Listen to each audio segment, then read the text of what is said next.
Bonjour à toutes et à tous, j'espère que vous allez bien. Le mois d'octobre est bien avancé et je me suis dit que Halloween approchant, ce serait sympa de vous faire une petite vidéo recommandation de manga, thriller ou horreur qui serait parfait à lire pour le soir d'Halloween. Donc je vais vous présenter 6 mangas qui je pense seront parfaits pour cette période.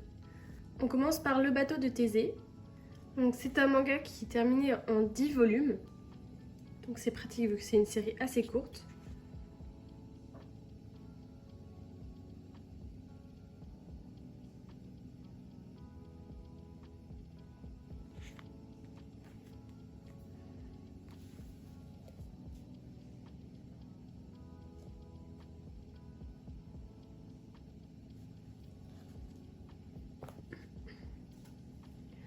On suit Shin, le fils de Sano, qui est accusé d'avoir empoisonné une école primaire de leur village. On suit Shin, le fils de Sano, qui a été désigné coupable pour une affaire d'empoisonnement d'une école primaire dans leur village. Et ce dernier, il a toujours dit qu'il était innocent, mais apparemment, il y avait plein de preuves qu'il le désignait coupable. Un jour, Shin va se décider à aller voir son père en prison. Et en fait, il va se retrouver téléporté en quelque sorte dans le passé, avant les faits de l'empoisonnement à l'école primaire.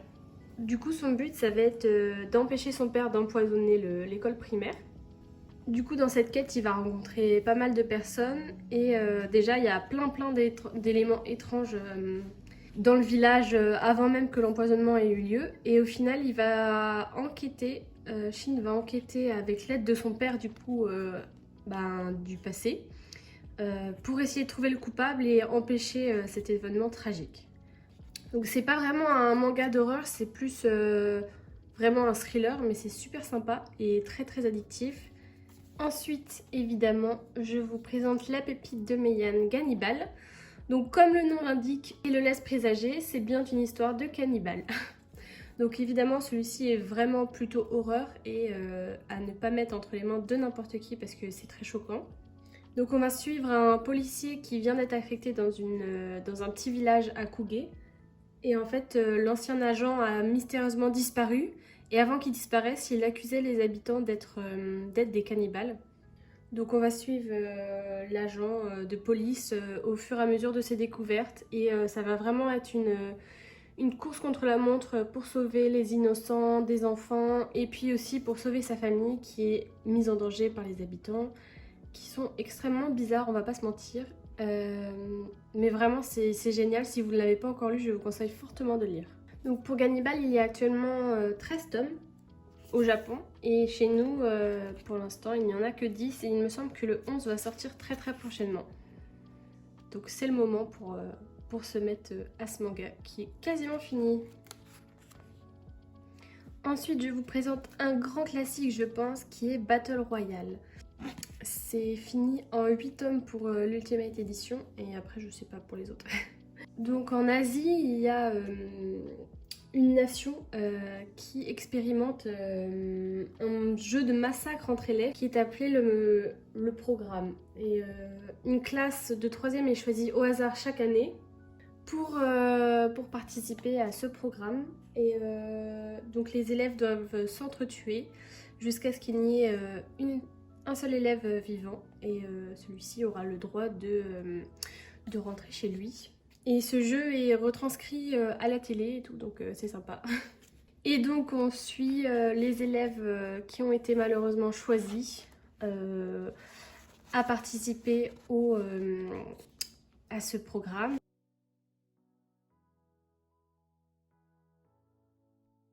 C'est pareil, c'est un manga vraiment d'horreur et gore, vraiment très gore, très sanglant, donc à ne pas mettre encore une fois entre toutes les mains.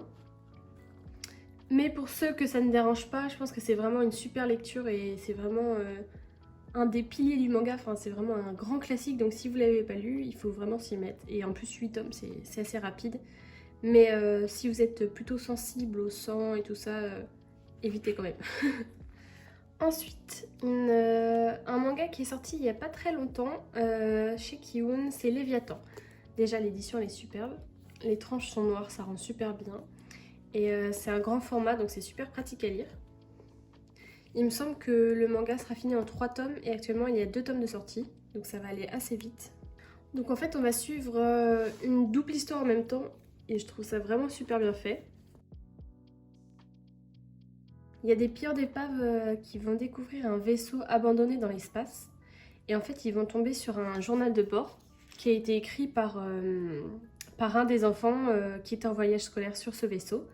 En fait, les élèves ont été un peu laissés à eux-mêmes parce que les professeurs sont assez rapidement morts dans ce vaisseau.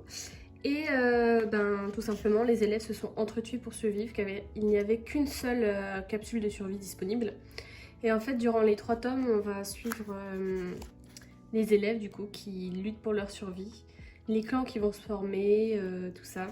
Et en même temps, on suit les pilleurs d'épave qui avancent dans le journal de bord et qui avancent dans la découverte du vaisseau en se rapprochant de la capsule de survie. Et donc on se demande quel sera l'élève, s'il y en a un, qui aura survécu à ce massacre. Donc c'est vraiment super bien fait et les dessins sont super beaux. Ensuite on va parler d'un grand maître de l'horreur qui est Junji Ito. Donc là je vous présente Gyo parce que j'ai lu uniquement Gyo et Spirale et c'est vrai que j'ai un peu plus apprécié Gyo. J'ai un peu plus apprécié Gyo parce que je sais pas, l'histoire m'a plus plu, mais en même temps c'était un peu plus affreux quoi. Donc ça c'est plus un manga plutôt gore que horreur, parce qu'en soi c'est pas l'histoire qui fait peur, enfin vous allez pas avoir peur pour vous, vous allez plus être un peu dégoûté de ce qui se passe, voilà. Le style graphique de l'auteur est vraiment super particulier et c'est ça qui nous met vraiment dans l'ambiance. Donc là, Gyo, c'est une ville qui va être envahie par des poissons. Enfin, des poissons qui marchent, quoi. Donc des trucs comme ça, bien horribles. Voilà, ça ressemble à ça, donc c'est sympa. Et en fait, c'est juste qu'on va être tout le temps dans une ambiance très malsaine, très pesante. Et c'est plutôt ça qui fait l'horreur dans ce manga que l'histoire en elle-même. Donc Junji Ito, il fait énormément de one-shot et c'est super cool parce que du coup ça permet d'avoir un manga et une histoire entière quoi d'un seul coup. N'hésitez pas à me dire quel est votre manga de Junji Ito favori parce que pour l'instant j'en ai lu que 2 et je compte bien continuer la collection. Et enfin on va parler de ma dernière découverte niveau horreur, c'est Dragon Head. Donc déjà l'édition est juste immense, je sais pas trop si on arrive à se rendre compte. Et c'est de très très bonne qualité.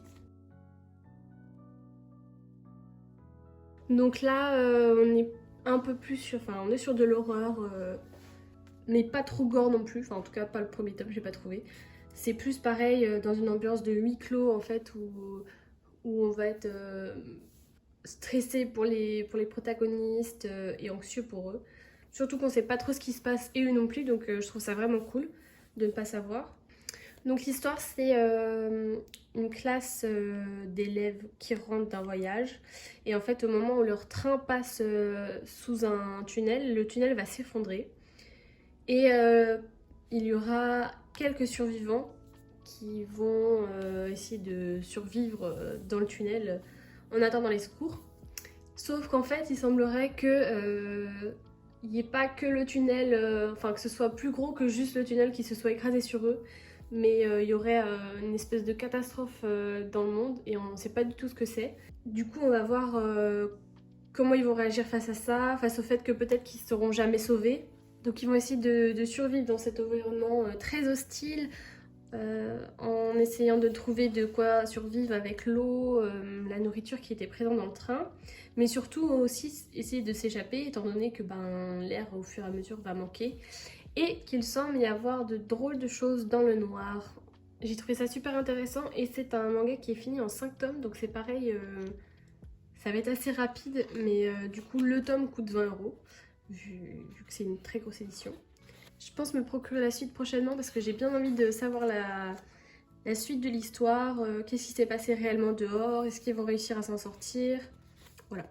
Donc c'est très sanglant, mais c'est pas, enfin pour le moment c'est pas vraiment gore, c'est plus horrifique au niveau de l'ambiance très pesante, le fait qu'ils soient enfermés, Donc je trouve que ça change un peu aussi des autres mangas où c'est de l'horreur qui est montrée en mode tout le monde se fait tuer, comme par exemple dans Battle Royale. Là c'est plus vraiment psychologique. Est-ce qu'ils vont s'en sortir? Comment ils vont faire pour s'en sortir? Et qu'est-ce qu'il y a dans le noir? Donc voilà. Donc voici mes 6 recommandations pour vous mettre dans l'ambiance d'Halloween. J'espère qu'il y en aura certains qui vous donneront envie. N'hésitez pas à me dire quels sont vos mangas favoris pour Halloween ou qui matchent un peu le thème d'Halloween, tout ce qui est horreur, frisson. Et on se dit à la prochaine!